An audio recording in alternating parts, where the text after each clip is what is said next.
তোমাদেরকে পরে হুমকি ধামকি দিয়েছে তোমাকে ছেড়ে দেওয়ার পর? ওই দিনের পর থেকে যেদিন থেকে নিখোঁজ মানে কিছু নাই আর মানে সব আমাদের কিছু মানে আমাদের ডাক্তাররা কিছু করে না। কারণে করবো তোমাদের কোনো সন্দেহ যে কারণে করতে পারে আমাদের টাকার জন্য, হ্যাঁ টাকার জন্য করতে পারে, কিন্তু আমাদের আম্মুর অত টাকাও নাই।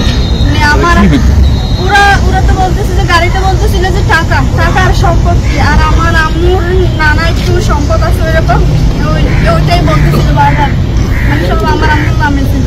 নানার সম্পত্তি এত বড় কাণ্ড করবে।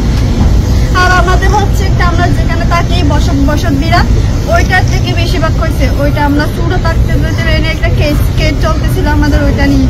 ওই সূত্রগুলো মানে হ্যাঁ আমরা হচ্ছে ওদেরকে সন্দেহ করি, কারণ আমাদেরকে যেভাবে ধরছিল আমার বাসায় জানে না, কিন্তু ওরা মানে এফবিতে পোস্ট দিছে যে রেবি ম্যাডাম আটক হয়েছে, কিন্তু আমাদের বাসায় শুনতে জানে না, ওদের থেকে জানছে আমাদের বাসায়।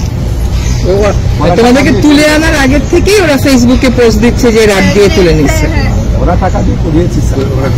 আর হচ্ছে আমাদের যেই বসত বাড়ির যে মামলা চলেছে, ওর বাইকটা হচ্ছে র‍্যাব 2 তে ছিল তখনকার। হ্যাঁ ওই র‍্যাব 2 তে ছিল। তোমার নামটা বলো? আফসানা নুরি আলিয়া। তোমার তখন বয়স কত ছিল? 11 বছর ছিল।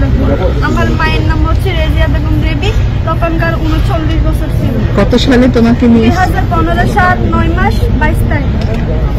বাবা আছে? জি আমার বাবা আছে। আমার হচ্ছে একটাই কথা, আমার আম্মুকে চাই, আমার মানে যেরকম করে পারেন আমার আম্মুকে একটু আমাদের কাছে ফিরিয়ে দেন। তুমি যাদেরকে সন্দেহ করো তাদেরকে কি এখন গ্রেফতার করেছে? না, ওরা হচ্ছে আরেকটা মার্ডারও করছে, মানে ওরা আমাদের এলাকা হচ্ছে প্রভাবশালী, ওদের চোখে দিবে না, কেউ কথাও বলতে পারে না। ওরা এখন বাইরে আছে, ঘুরে বেড়াচ্ছে? হ্যাঁ ওরা মার্ডারও করছে আবার ঘুরে বেড়াচ্ছে, মানে ওদের কথা ওইখানে।